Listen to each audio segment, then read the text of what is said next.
ASMR review show. For this video, we are talking about the band the Mars Volta. Why? Well, they just had a new album come out after 10 years of a hiatus, and they went on a tour to celebrate that album, and I got to see them live. Yeah, I saw Mars Volta live, a band I never thought I'd be able to see, so I'm still kind of riding the high of seeing that band live. It was such a great experience. We'll talk more about that. Now, also, you're wondering, where's the funny intro? Well, I like the Mars Volta a lot, but I don't really know what the inside jokes are in the fandom. You know, it's not like Metallica or Rush or Pink Floyd, Led Zeppelin, or King Gizzard and the Lizard Wizard, where I know all these little in-jokes that the fans have. So, I don't know. If there's something I missed, let me know, and maybe I'll have to do the video again, or not. So for today's video, I am drinking the Great Pumpkin Imperial Pumpkin Ale by Elysian Brewing. Because at the time of filming this, it's getting close to spooky season. We love October because it's pumpkin everything. Pumpkin spice lattes, pumpkin pie, and pumpkin beer. Right, and it comes in nice glass bottles, which are awesome. As so many of my favorite breweries don't do the glass bottles anymore. They do the cans. And cans are nice. I guess it's probably cheaper, but you know, nothing beats cracking open a cold one with the boys. A nice, tall, glass, cold bottle of beer. And this one's got, like, you know, pumpkin roasted seeds, and cinnamon, and nutmeg, and cloves. And it's 8.4%. So it's actually a wee bit of a heavy one. But like that heavy imperial taste, but with some delicious pumpkin spice to it, you know, so this is a good beer. The reason I'm drinking this one is because I went to Seattle to see the Mars Volta, so I'm Canadian, and of course the problem with being Canadian is so many bands forget that Canada is more than just Toronto, Ottawa, Montreal, right? Or Quebec City. There's actually places in Canada outside of the Great Lakes area, like the West Coast and the Prairies and the Territories and the East Coast. So, yeah, I get left out a lot from those concert tours because I don't live in the Ontario area. But there was a Seattle show. I was like, you know what? Close enough. I'm gonna make the trek down to see that show because Seattle is a pretty cool city. I really like it. It's like kind of got a Vancouver, Victoria aesthetic, but like all the grunginess to it somehow works. Maybe this is because I've only been there on like day trips and stuff, and because I don't live there, but to me, like, I really like the vibe and the look of the city. I'm sure people who live there, they probably find reasons to hate it. And there's still a lot of smoke in the air from all the fires. But yeah, I like Seattle a lot. It's pretty cool, and it's a fun drive down. A lot of variety in the highway as you go along, right? It's a fun trip. And yeah, I wanted to go to this brewery, Elysian Brewing, because these guys used to ship their beer to Canada, and I could find it at like any liquor store. And then I don't know if it was a COVID pandemic thing or if it was like shipping stuff, but like they weren't shipping their beer to Canada anymore. They don't do that. So I was like, I'm there at the brewery. I went there before I went to the concert. And it was a great time. It's a wonderful brewery. They got so many great beers, and they brought out all the pumpkin ones for October. And I was like, you know what? I'm taking some back with me. I'm taking some beer for the home trip. So that's what I did. So that's why I have this one, because it's pretty cool. So yeah, really great brewery. I really like them a lot.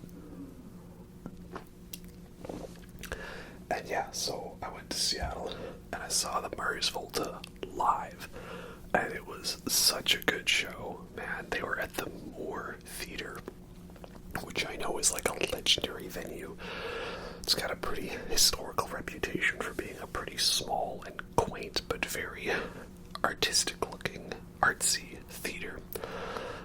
There's a lot of cool venues around here, but a lot of the Seattle ones really put the Canadian ones to shame. Growing up, I had this music DVD of Queensryche playing both Mindcrime albums there, Mindcrime at the Moore. So I always thought Moore Theater would be a great place to finally go to, and I did, because I saw the Mars Volta there. And I was there on the second night.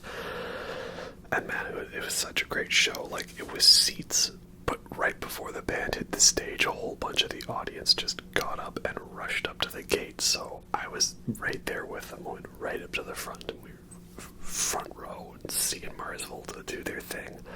It was such a great band, such a wonderful show. I'm still reeling from the high of it. Yeah, so now that I'm all about Mars Volta right now, I want to talk about some of their albums. I have a couple of them on vinyl, not all of them, and I actually haven't even listened to every album frequently enough to kind of talk about them. But for the albums that I do know, I love them so much, so I'm gonna do it anyways. First album from the Mars Volta is De-Loused in the Comatorium, I believe is how you say it, with this pretty creepy artwork by Storm Thirst and Hypnosis, the guys that do all the Pink Floyd album covers, right? You can't tell from that style. It's like this dude's head and this light coming out, and there's a person in the background, like they're all sad. I don't know what that's about. And then the alternate cover is like the guy's face, I think. It's like a jellyfish, like a Portuguese man of war. I don't know what that's all about, but yeah, that's the album. So yeah, Mars Volta were like originally, like they were like a hardcore band called At the Drive-In in the 90s, and I listened to them a bit. Actually, they're pretty good. I need to listen to them more. Pretty awesome. And there were two guys in that band. There was Cedric, who was the vocalist, and Omar, and he's the guitar player, if I have that correctly, right? We'll check it in the liner notes. And here's the gatefold. Very weird, trippy artwork with the track listing sort of spun throughout. So yeah, Mars Volta is oh right, it comes with a poster. I forgot. It's a shame, I think I'm out of room for posters here. Cool, put this up. I've got like the jellyfish one. And someone saving someone from drowning. Perhaps. I like the head in the Comatorium artwork better than the jellyfish one. Yeah, so it was those two guys, Cedric and Omar, and they left the band and started a new one. And that became the Mars Volta, and you can hear the hardcore influence in some of the riffs. But it's a lot more proggy and spacey and trippy. There's these long instrumental passages and atmospheric bits that I know some people would kind of find boring, like when's the song start, or why does the song have 2 minutes of nothingness at the end of it, right? But I like all those bits. They're cool. It's like there's the brief respite between the songs, you know. And then the sleeves are nothing too special, just track lists and more artwork. Yeah, so this album's great. It's an amazing album, and I'm sure anyone who's told you about this album will tell you how amazing it is, because it's like got a cool concept to it and a story. But the story isn't like too essential. Like you can still listen to this album not knowing it's all connected, and you can enjoy it for what it is. Right? It says here, the creative partnership between Omar Rodriguez Lopez and Cedric Bixler Zavala, I believe, is the Mars Volta. So those are the two main guys, and then they always get a whole bunch of extra musicians to help out, including Isaiah Ike Owens, was a keyboard player, I believe, and he passed away during the hiatus, and that was the big thing about them not knowing if Mars Volta was going to come back. And when they did the song Televators, they dedicated it to him, so R.I.P. my man. And he actually had John Theodore was their main drummer for a bit, and then he was replaced by another guy, I think Thomas something. And then they have their current drummer is Philo. I don't know this band well enough to know the names, I'm sorry. But every drummer they've had is crazy. Drumming for the Mars Volta is not an easy job, and anyone who can do it with any semblance of skill I have mad respect for. And if Philo is her name, the drummer for their current lineup, she's a killer on those drums. Her doing the ending of Sickness, or like the crazy bits in Cicatrez ESP, just so great. And then funny enough, this band is actually heavily related to Red Hot Chili Peppers, because Flea does bass on the album, and I know that John Frusciante, I don't know how you say his name, he's a great guitar player. He helps out with guitar work here and there on the albums, so most of the Mars Volta albums have musical contributions from Flea or John Frusciante in some way. So, pretty cool. I mean, I'm not the biggest Red Hot Chili Peppers fan. Some people really, really love them, and I think they're okay. I respect them more as musicians than I do actually appreciate their music. Look no further, the best song for me is the example is Around the World, All Around the World. You know, starts off with a great distorted bass, and then that guitar comes in, and then all of a sudden it stops and goes, that does something California, ding ding ding dong, ding ding dang, and it lost me, you know. So, oh well, not really a band for me, but if you like them, that's great. You know, I won't hate on them too much. And yeah, what wonderful artwork. So yeah, it's a great proggy album with lots of really in-your-face, heavy moments showing the hardcore influence. You know, the guitars, the drums, the bass, the keys, everything on this album is dialed to 11. But like, I love all those spacey bits to it, the little breather bits, so that when those hard moments come in, they hit a lot more heavier, if that makes sense. During the concert, they basically played almost the entire album throughout the show. The only songs they didn't do were, This Apparatus Must Be Unearthed and Take the Veil Serpentaxed, which is unfortunate because Take the Veil might be my favorite song on the album. It's such a killer way to end the album with such a crazy intensity, you know. That's so good. And this was a band that took me a while to get into, because the next album we'll talk about is my favorite of theirs, and that was the one that I loved. But every other one, I really had to take time to digest it, to really process it, because their albums are very complex and crazy, definitely pretentious, and they're long albums. There's a lot to unpack with the Mars Volta. So that's why I haven't even gotten around to all of their albums fully yet. So yeah, Deloused is a great album. Most people would say that's a good place to start with them, and I think so. I mean, I don't think they're actually too crazy and weird, but I try to show some people them, and we put on, In Your Shatic ESP, the first song, and they hear that and they're like, oh, that's a little too crazy for me. So make of that what you will. By the way, do you guys like my concert shirt?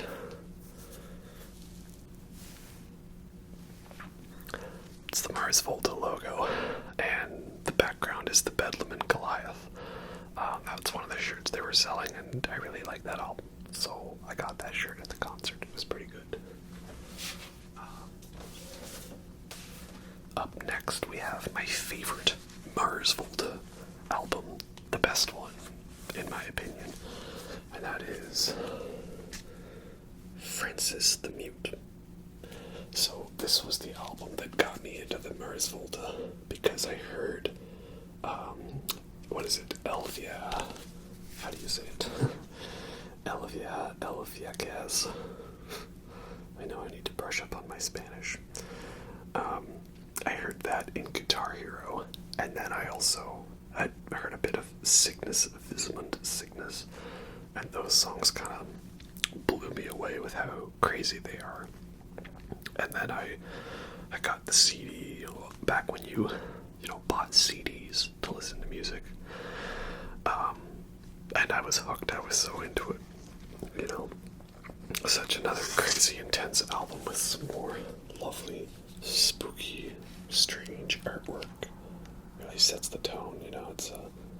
It's very odd. I don't know how to describe it. Surreal, perhaps. And this one is a triple vinyl because there's a 32-minute song on here, Cassandra Gemini, and that's split out over two sides of the record. Yeah, this album's insane. So technically only 5 songs, but yet it's like almost an hour, 10, 70, 80 minutes.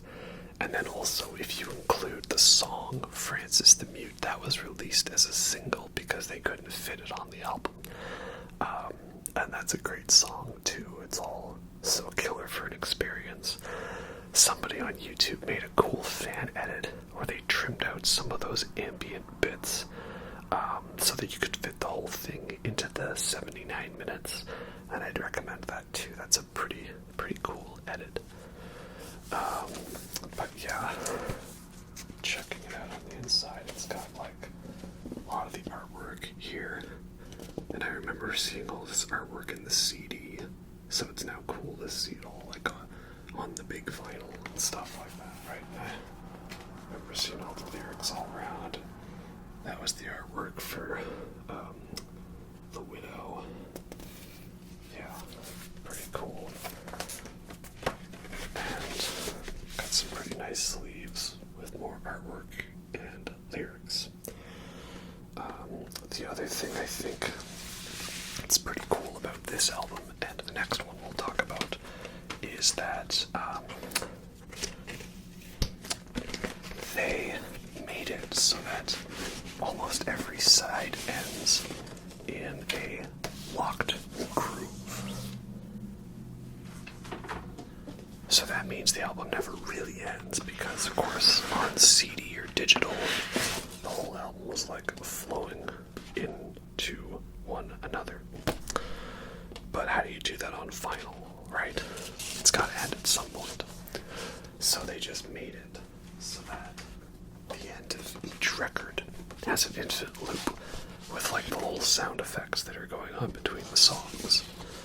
So the album never truly ends. It only ends when you lift the needle off the record. I think that's pretty cool.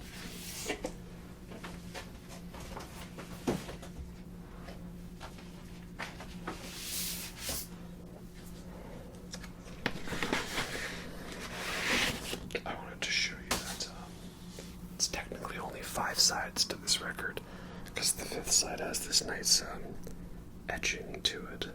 You can see there. Pretty cool. I like when bands do the etching. I mean, I'm sure it's probably more expensive and time-consuming of a process to do. But it's like, if your music only fits on 3 sides or 5 sides, I don't like it when they spread it out just to the 4 sides. Like put the etching on the 1 side, put the 3 sides and be done with it, right?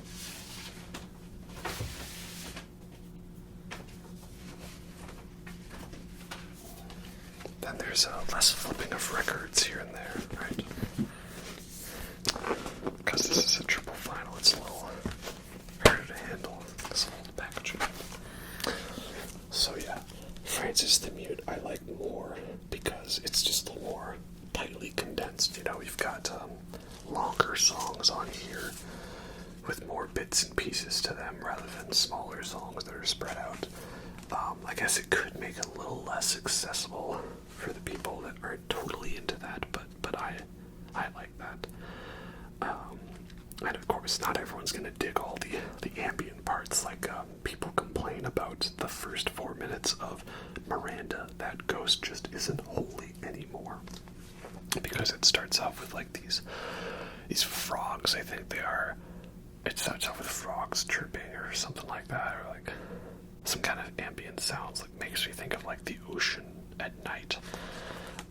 And then it just slowly builds on like keyboards and soundscapes until the song finally starts, probably like 6 minutes in. And even then it's a very short song, and then it has a long fade out and a loop that's kind of the concept of it takes the riff from the end of the first song and brings it back to lead into the last song. So it's a fun concept. I understand it musically, but again, not everyone's gonna dig that, but I do. I have a funny story about Elvigaz, and that is when I was first getting into this band, I was in a Spanish class in high school, and I thought, well, hey, here's a song where they sing in Spanish. That's pretty cool. And so I put it on, and of course it's got that loop at the beginning, and so people are bored. Why doesn't the song start right away with vocals? And then the song kicks in, and it has that guitar solo, and everyone starts yelling, "Oh, my ears, why are you playing death metal?" Really? yeah, I know, right? Death metal. And even then they were saying that, wait, is it actually in French though? Not Spanish? Then I kind of had a moment of doubt, like, was it French, not Spanish the whole time? I don't know. I'm so confused. I thought it was in Spanish. I don't know anymore. So, yeah.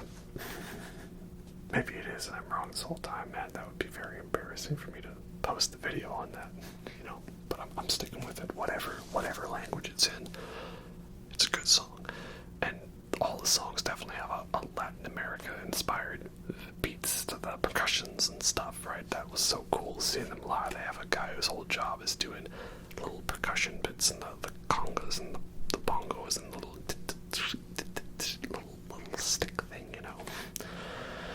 So yeah, easily my favorite Mars Volta album, one of my all-time favorite albums. I love it so much. I can't gush about it enough, you know.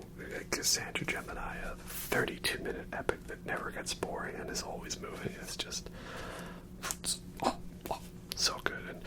And when they played it live, and Omar did the really long solo in Cygnus to that very funky drum beat.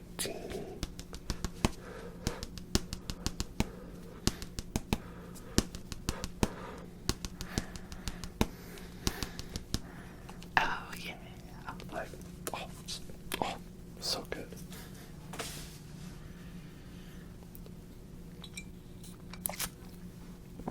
So from here on out, these are the albums where I don't love them as much as the first two, and I think that's the general consensus for most fans. It was like, D-Loust was amazing, Francis the Mute was amazing. People kind of debate which one they like more. I am a Francis the Mute is the best one type of person, but I know some people are more D-Loust fans. And then we get into the others, and this is where it gets a little more controversial. So this is the last one I have on vinyl, and it's Ambidextre, and the whole album is actually like a artwork with a gate. Right? It's all these lovely blokes carrying a weird statue thing or some kind of architecture. I don't know. the gatefold is all the lyrics. The sleeves for the records are just kind of these old looking paper ones. You know, they kind of skipped out on those a bit, I think. The other ones had such great sleeves. Why doesn't this one? But yeah, Ambidextrous I know was a controversial one, because there was a kind of concept to it, but not really. I think they got rid of John Theodore on drums after this album. And there was, what's his name, Thomas Pignon. I don't know, but he's great. We'll get to him. So yeah, some people really love this album. I remember someone saying they actually thought Francis the Mute was good, and they were gonna love it more, and then they heard like 5 seconds of Vicarious Atonement, just the little chimes, and they were like, no, Ambidextrous is still the best. I like this album, but I also feel in some ways it's a little too out there, too crazy. Like, there's not as much focus. Like, you got the longer songs, Tetragrammaton and Mecha Ambidextrous, and those songs have really great moments and bits to them, but they're so chaotic and all over the place. It is definitely a Mars Volta feature for songs to be like that, but I think, as that one guy said, may have gone too far in a few places. But overall, they're still good songs, and Vicarious Atonement's a fun way to start the album. And also you got like a nice, fun, another hit song like Viscera Eyes, though every song on this album is basically a teaser, a pale in comparison song to Day of the Baphomets. That song is just all kinds of correct chaoticness. It hits you with that bass riff, and then the song goes crazy from there. So yeah, overall it's still a really good album, but yeah, it's no Deloused, it's no Francis the Mute. But I don't hate it, I still love it. Just maybe a little too chaotic. And it doesn't really flow as well. There's a lot of transitions that feel so awkward. I remember hearing it, I heard it first in full on the vinyl. And I thought, like, well, okay, it does the same thing as Francis the Mute's vinyl. It loops infinitely at the sound effects at the end of the side. So I thought, well, maybe when I hear it all on digital, it's supposed to flow properly, but no, a lot of the songs, they kind of just awkwardly cut off. Even the end of the album, it just sort of stops. It never really ends. And maybe there's a nature and a purpose for all that, but it does make it a little bit of an awkward listen to. The other albums, I feel I'll go as the whole album or as the individual songs, but this one I have clear favorite songs I prefer, and it doesn't always flow in the best way for me. So yeah, I'm sure there's some Ambidextrous stands out there. I'm not one of them, though. I do prefer the first 2 albums. Sorry.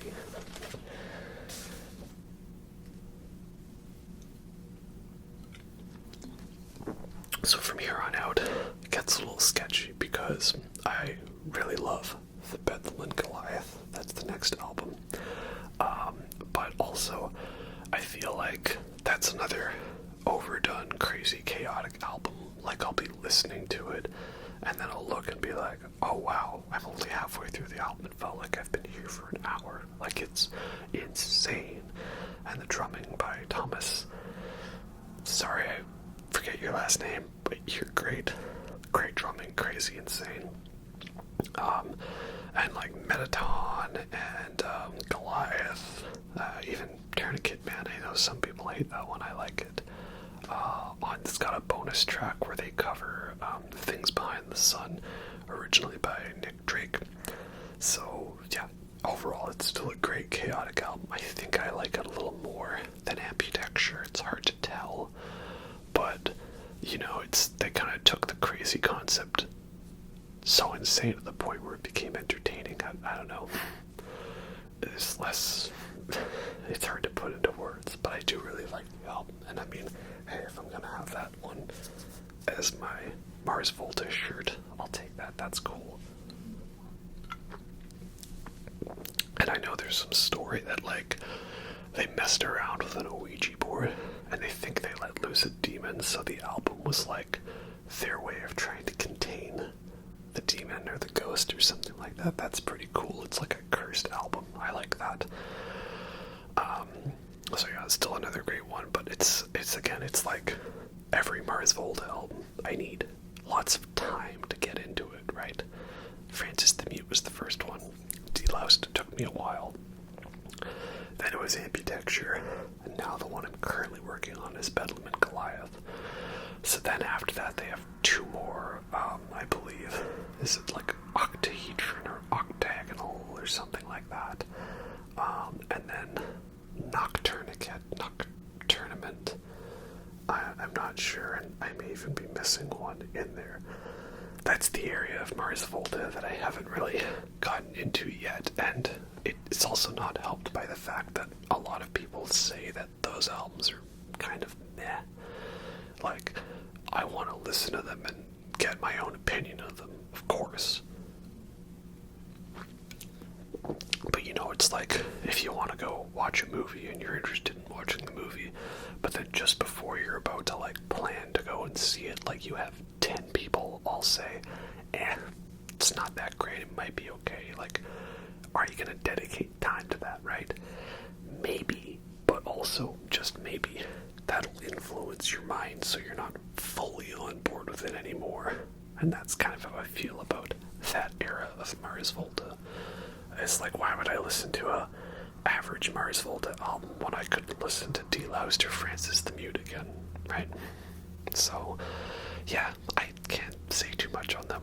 They played one song from one of those albums, like Empty Vessels, at the show, and that was actually a pretty good one. It was the only song I didn't know, but it had a good vibe, and the lights were going all crazy during it, so yeah, I should probably check it out. Thing I didn't say about Mars Volta Live, I love that they dropped all the songs down a half step, so they're playing in E flat rather than E. Much easier on Cedric's voice, and yeah, his voice has aged, and he's not hitting the crazy notes like he did, but what he's doing with his voice, it has this kind of like, this raw desperation, this sort of perfect imperfectness to it. Like, even when he's off on the notes, there's like an emotion in his voice that shines through, and that combined with the lower tuning, it all feels much more somber and trippy and magical, and I don't know, maybe I had a really good night on the tour. A lot of people are saying second night in Seattle was one of the best shows they've done. I thought they all sounded great, so I'm glad I went to it. And then there was the 10-year hiatus, followed by the At the Drive-In reunion, and Isaiah Ike Owens passed away, R.I.P. But all of a sudden, Cedric and Omar are like, hey, we got a new album coming out and a tour, and I was really hyped for this album, and after the first listen, yeah, I was a little let down, but again, I gave it a second listen. I think I actually listened to it like 3 times the day it came out, because I was like not busy and I just had time to throw it on, and I still need to listen to it more. Again, every Mars Volta album takes time to digest and sit in my brain. The first listen was a letdown because I was listening to it for what I wanted, not listening to it for what it is. And it's definitely, I guess, more of a straight-up pop rock album with a lot of the Latin American-inspired influences. But having listened to it more, I do dig it. It's just, yeah, same thing I said about those other albums. Would I listen to an average Mars Volta album, or a Mars Volta album that I know is a masterpiece, right? But you know what, hey, if that's the music they wanted to do, then go ahead and do it. You know, this doesn't ruin the other albums for me.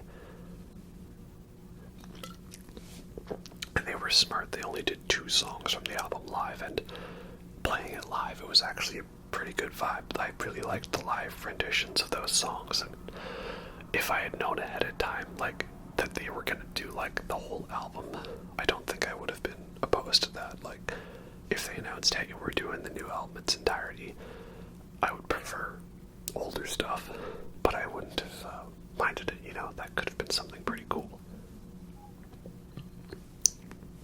So I'm gonna keep listening to this album and give it a chance. Again, I want to listen to it for what it is, not for what I want it to be. Plus, also, I'm sure if that exact same album came out and it was under the name of a different band, I'd have a very different opinion of it, right? Like, I was even thinking, like, King Gizzard is coming out with all these albums right now, and if they released that album, I'd probably love it, because I'd be like, whoa, what a cool new style for the band to take. It's cool, the sound they made for this album. But because it's Mars Volta, I'm thinking, why is song not 10 minutes? Why is no 20-minute guitar solo? Why is no 4 minutes of frogs croaking? Right? Why is no endless loop of song leading into next song? Right? So yeah, I want to give it a little more of a chance. And that's kind of it. Again, perhaps a little less complete and professional than my other band-related videos, because I don't have all the vinyls, and I don't even listen to all the albums. But again, I'm riding this high from Mars Volta live, finally. Never thought I'd be able to, and just from such a fun trip down to Seattle, you know, got to hang out at a cool brewery, got some pumpkin beer, saw a great show at the Moore Theater. Man, what a cool venue. Oh, I'm still losing my mind over it all.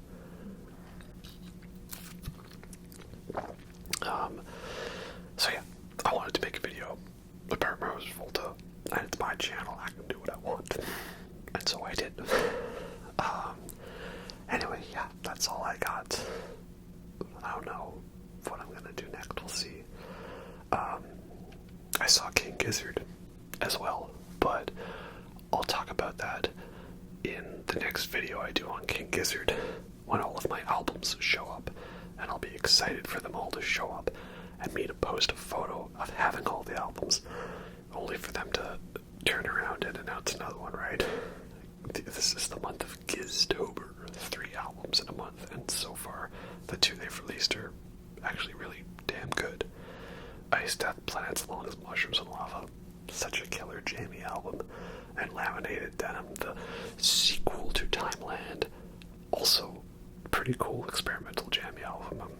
I'm really digging them. You know, at this point, Changes hasn't come out, so we'll see what that's all about.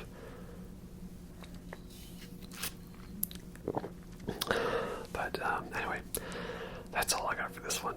Hopefully you guys are able to see Mars Volta live. From my experience, it's definitely worth it. And who knows, maybe they'll come around again. It was a pretty popular tour. Anyway, hope you all enjoyed that. I'll catch you next time. Have a good night.